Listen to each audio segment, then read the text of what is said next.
रामकृष्ण हरी. मी सौ संगीता दिलीप गुंजाळ. आज आपल्या जय जनार्दन अनाथ विद्यार्थी आश्रमामध्ये वृद्धाश्रमामध्ये गीतेचा प्रचार करण्यासाठी ताई व दादा आलेले आहेत.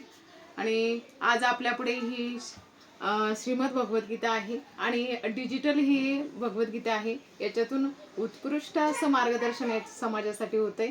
कारण याच्या मंत्र श्लोक हे चांगल्या प्रकारे उच्चार होण्यासाठी आपल्याला मदत होईल असंच आहे. आणि सहजरित्या लहान मुलांना समजण्यासाठी उपयुक्त आहे. आणि आजकाल आपण आपल्या धर्मग्रंथांपासून लांब चाललेलो आहे आणि त्या धर्मग्रंथांचा प्रचार हे करतायत आणि अगदी उत्तम आहे. कारण बरीचशी मुलं कोरोनाच्या काळापासून मोबाईलमध्ये इतके व्यस्त झालेले आहे आणि त्या व्यस्ततेतून बाहेर पडण्यासाठी मुलांच्या हातात काहीतरी डिजिटलच वस्तू पाहिजे आणि ती डिजिटल वस्तू मुलांपर्यंत काहीतरी त्यातून आनंद आणि त्यात काहीतरी शिकण्यासारखं आणि आपल्या धर्मग्रंथांचा प्रसार यातून होतो आणि धर्मग्रंथाची मूळ मुद्दा आपल्या मुलांना ओळख होते.